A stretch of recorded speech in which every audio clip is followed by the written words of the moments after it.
André le Premier, les conseillers municipaux du district de Saint-Étienne de Lévis. Mais aujourd'hui, je présente l'homme de théâtre, l'artiste, diplômé du Conservatoire de théâtre de Québec en 2000. Monsieur Serge Bonnin est acteur, comédien, animateur, annonceur, directeur d'acteurs et metteur en scène. Aujourd'hui, il nous présente un hommage poétique à la langue. Alors, je vous invite, Monsieur Bonnin. Merci de cette opportunité. J'avais le goût de faire sonner la langue pour la célébrer. Donc, je vous propose un texte de mon cru, en toute humilité, puis vous verrez, essayez d'en profiter le plus possible. Chaque langue a ses beautés. Prétendre que l'une est la plus belle est au minimum culotté, mais oui, les mots donnent des ailes.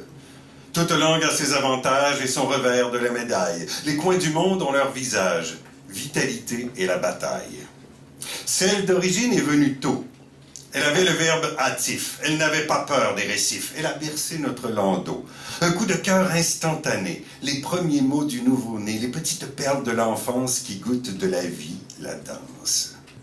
Emmitouflé dans ses comptines, ses balbutiements du langage pour bien encadrer la routine, réaliser peu à peu l'âge.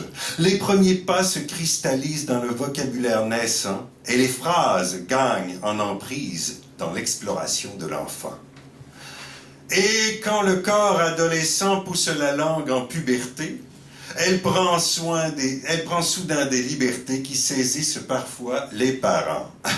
Mais on est tous passés par là, dans le surplus de nos changements, dans le prolongement de nos bras où les acquis ne suivent pas. Heureusement que la parole est le travail de toute une vie. Pour manier la parabole, il faut outrepasser l'ennui. Car ces nuances sont nombreuses, et toutes phrases ne sont pas creuses, inondées de vocabulaire assez pour ne jamais nous taire. Limpide et dure, elle est précise. Elle est rarement indécise. Elle a su vite faire rêver en conjuguant le verbe aimer. Mais, en dernier retranchement, elle est aussi impitoyable. Elle peut nous faire sentir coupables. Parole invite pleurs naissants. Heureusement qu'elle sait danser, cette Française endimanchée, fine et hautement nuancée tant dans les villes que dans les prés, car les accents qui la composent savent enrichir sa nature. Et c'est en mesurant sa prose qu'on la devine des plus matures, car on le sait, à tout niveau, elle nous exprime avec panache les plus cruels de nos fardeaux et les victoires que l'on arrache. Un mot absent du dictionnaire est-il considéré mauvais? Et si l'usage est créatif, doit-il nécessairement être laid? Ce grand ouvrage de référence n'a pas la puissance céleste. Le familier, le populaire, ne porte pas pourtant la peste. Une langue n'est rien d'autre que l'outil de ceux qui la parlent, droit de vie et de métamorphose sur les sonorités labiales. Que les consonnes soient nasales, minoune ou oignon menuet, ou qu'elles soient fricatives à souhait, faveur, souffert ou suzerain, qu'elles soient spirantes ou latérales, jawa jusqu'à la libellule, finiront bien un jour ou l'autre par exploser en occlusive et péter le débit du combat, caper le comble du pactole, gober la courbette du Québec pour planter la toque du Barnac. Car l'important, au bout du compte, est de faire naître les images et que l'histoire que l'on raconte nous rende tous un brin plus sages. Mais chaque langue a ses polices qui veulent qu'elle soit plus lisse, ou ses variances de caractère pour essayer de la faire taire. On ne dit pas des Finlandais qu'ils parlent mal finnois. La langue d'un peuple lui appartient. Il en use à son droit. Soyons fiers de nos dires, nos propos et parlures, nos mots épitois, sentir le fret de nos gerçures. Qu'on en beurre épais, qu'on soit en beau fusil, qu'on ait l'air magané ou que sa fesse dure en titi. On est ben creux, viens t'abrier, pogne ton grabat, viens garrocher. J'aurai jamais honte de comment je le dis, parce que c'est moi, c'est nous, icite. On m'en passera pas une petite vite. Alors, consommons-la.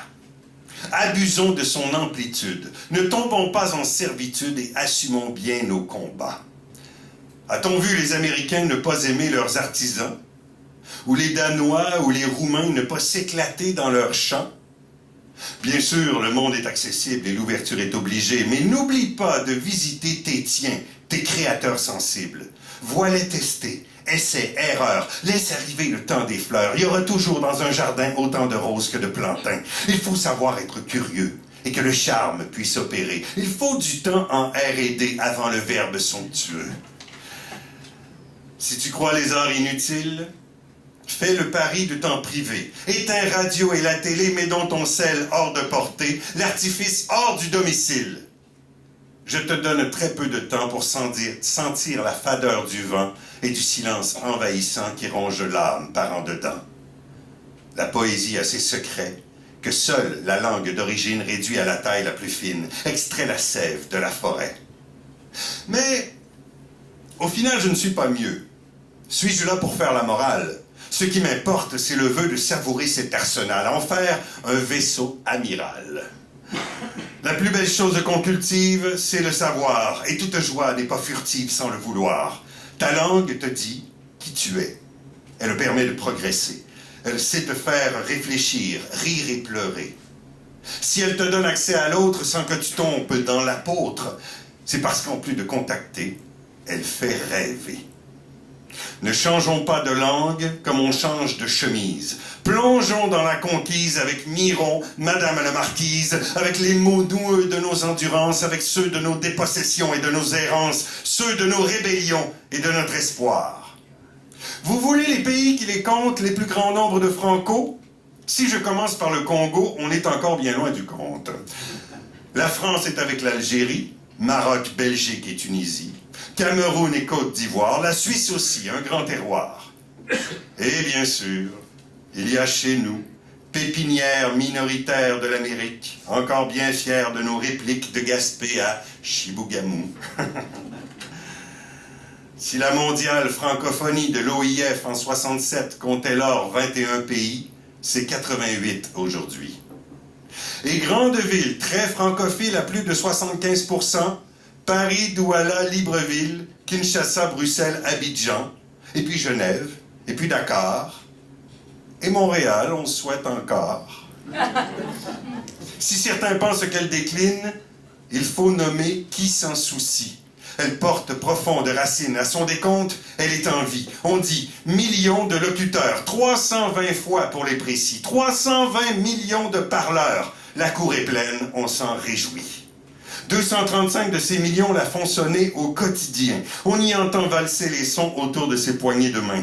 90 millions de naissances, 90 millions de Franco qui sont nés avec son naissance qui emporte haut le flambeau.